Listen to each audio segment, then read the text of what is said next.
mlikombolewa si kwa vitu viharibikavyo, kwa fedha au dhahabu, mpate kutoka katika mwenendo wenu usiofaa uliopokea kwa baba zenu, bali kwa damu ya thamani kama ya mwana-kondoo asiye na ila, asiye na waa, yani Kristo.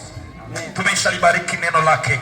Wacha tu nikuletee ujumbe wa dakika chache mzuri kabisa na wenye kukubariki na wenye kutenda mema katikati ya maisha yako. Amen. Mtume Petro anazungumza, anasema katikati ya kitabu chake ya kwamba nanyi mliokolewa. Kumbe sisi tumeokolewa. Anasema nanyi mlikombolewa. Tumekombolewa. Sisi tumekombolewa. Leo ikiwa ni Jumamosi kuu ya Pasaka na tunaelekea Jumapili ya Pasaka, ambayo ni siku Yesu amefufuka, ametoka kwenye kaburi, akitangaza ukombozi kwa ajili ya mwanadamu ambaye alikuwa amefungwa katika kifungo cha dhambi, alikuwa amefungwa katika kifungo cha magonjwa, alikuwa amefungwa katika kifungo cha maisha magumu. Biblia inasema nanyi mliokolewa, mlikombolewa, sio kwa vitu viharibikavyo, yani kwa fedha, yani kwa dhahabu. Huyu mtu anazungumza, anasema kumbe fedha ni kitu kinachoharibika, kumbe dhahabu ni kitu kinachoharibika. Anasema nanyi mlikombolewa, sio kwa vitu viharibikavyo, yani fedha wala dhahabu. Anasema lakini kwa damu ya thamani, ambayo ni damu ya mwana-kondoo, ambayo ni damu ya Yesu Kristo. Nataka nizungumze kwa habari ya ukombozi wa mwanadamu, ukombozi wa mwanadamu ambao kupitia ukombozi huo Yesu Kristo alikufa msalabani. Na Yesu Kristo alipokufa msalabani, lengo kubwa na lengo la kwanza ilikuwa ni kumwokoa na kumkomboa mwanadamu aliyekuwa amefungwa katika vifungo vya dhambi, aliyekuwa amefungwa katika vifungo vya magonjwa, aliyekuwa amefungwa katika vifungo vibaya. Maandiko yanasema ya kwamba Yesu Kristo alipoenda msalabani, lengo kubwa ilikuwa ni kumtoa mwanadamu katika vifungo vya dhambi alikuwa amefungwa navyo. Lengo kubwa ni kumtoa mwanadamu katika vifungo vya giza ambavyo shetani alikuwa amemfunga. Biblia inazungumza, nasema ya kwamba nanyi mliokolewa, sio kwa vitu viharibikavyo. Kumbe mwanadamu, kitu cha kwanza natakiwa elewe ya kwamba ikiwa Yesu alishuka duniani ili aje kukomboa wewe, maana yake hakuja kukukomboa kwa fedha. Uhai wa mwanadamu ni zaidi ya fedha. Uhai wa mwanadamu ni zaidi ya dhahabu ambazo unaziona mgodini. Uhai wa mwanadamu ni zaidi ya kitu chochote. Ndio maana alitafuta mtu mmoja ili kusudi aje mwokoe mwanadamu aliyekuwa amefungwa katika nguvu za giza. Yesu Kristo akaja. Yesu Kristo akatoka mbinguni akaja duniani ili aje mwokoe mwanadamu aliyekuwa kwenye vifungo vya giza. Jioni ya leo Mungu ametupa neema kuwepo hapa kukwambia ya kwamba wewe ni wa thamani kwenye maisha ya Mungu. Ndio maana Mungu anakutafuta. Wewe ni wa thamani mbele za Bwana. Ndio maana Yesu amekuja kutafuta. Wewe ni wa thamani mno. Anasema haujaokolewa kwa fedha. Maana fedha haitoshi kukuokoa. Fedha ni nzuri lakini haitoshi kukuokoa wewe. Dhahabu ni nzuri lakini haitoshi kukuokoa wewe. Umeokolewa kwa damu ya Yesu Kristo. Amen. Damu ya thamani. Amen. Damu ya Yesu tuko salama. Amen. Kwa damu ya Yesu tuko salama. Amen. Kwa damu ya Yesu tuko vizuri. Ngoja nikwambie, hata kama zingelikusanya dhahabu zote zikatolewa mgodini, zikatolewa Melelani, zikatolewa Bukoba, zikatolewa Geita, zikakusanya ili zikukununue, bado hazina thamani ya kukufanya wewe ununuliwe.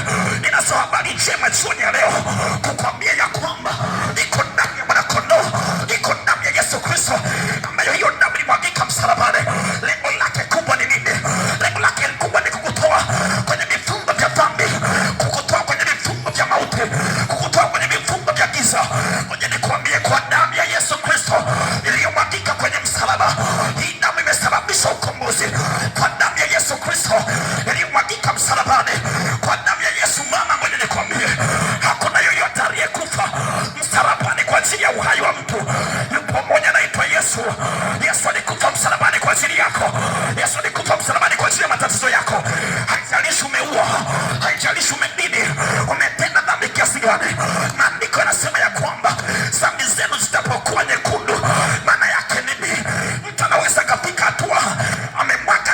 kutosha, na akakosa, akajichukia, akakosa tumaini.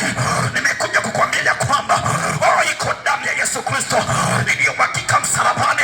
Leo nataka nikwambie, kwa damu ya Yesu Kristo tumewekwa huru. Kwa damu ya Yesu Kristo tumewekwa huru mbali na dhambi. Dhambi haikutesi tena kwa damu ya Yesu aliye hai. Amen. Iko damu ndugu yangu, inaitwa damu ya Yesu Kristo. Damu ya punda hata kama ni nzuri, damu ya ng'ombe hata kama ni nzuri, damu ya kondoo hata kama ni nzuri, bado ilikuwa haina nguvu ya kumfanya mwanadamu atolewe kwenye vifungo vya dhambi. Iko damu pekee ya Yesu Kristo. Hii damu imemtoa mwanadamu kwenye vifungo vya dhambi.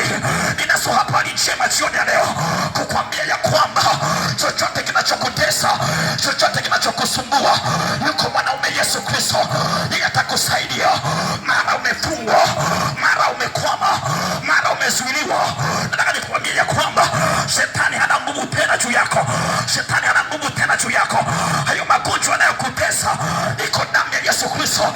Kwa damu ya Yesu Kristo tumewekwa huru mbali na magonjwa. Magonjwa yanayokutesa, msimu wa magonjwa yanayokutesa, magonjwa aina yote, ninaso habari njema kukwambia ya kwamba yuko Yesu.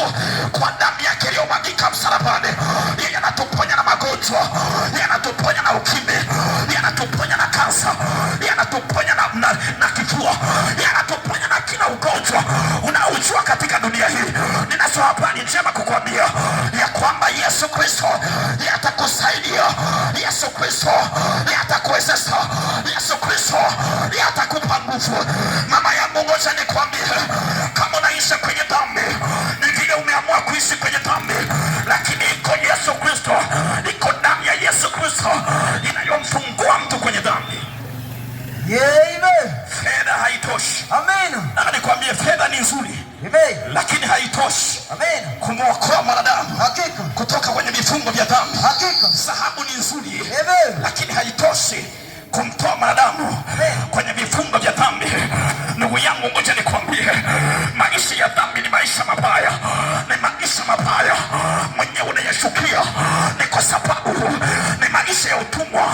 Unapoishi kwenye dhambi, ni vile unaishi kwenye utumwa. Unapoishi kwenye dhambi, ni vile unaishi kwenye mateso. Kwa hiyo shetani anakumiliki, shetani anakufunga, shetani anakuharibu. Lakini naso habari njema kukwambia ya kwamba kwa damu ya Yesu pale msalabani, pale msalabani Yesu Kristo ametuokoa. Pale msalabani tumewekwa huru tena, huru mbali na dhambi, huru mbali na magonjwa, huru mbali na mateso, huru mbali na kuonewa. Ikiwa unateseka na wachawi, nimekuja kutangazia ya kwamba yuko Yesu Kristo, yeye akiingia ndani yako wala hata haulogeki. Ikiwa unateseka na mapepo, yuko Yesu Kristo, yeye akiingia ndani yako, yeye atakufanya uwe salama. Amen. Haleluya. Amen. Haleluya. Amen. Habari njema, amen, zimekuja kwenye mtaa wako. Amen. Habari njema zimekuja kwenye mtaa wako. Habari njema nimezileta kwako, ambazo Yesu amenituma kukwambia ya kwamba haijalishi mambo gani yamekuharibu. Ninazo habari njema kwako ya kwamba Yesu Kristo pale msalabani, damu yake ilipomwagika, ilikuwa ni damu ya ondoleo la dhambi. Damu ya ondoleo la dhambi. Yesu anakuokoa na dhambi. Yesu anakuokoa na magonjwa, ni kwa sababu ya damu yake. Amen.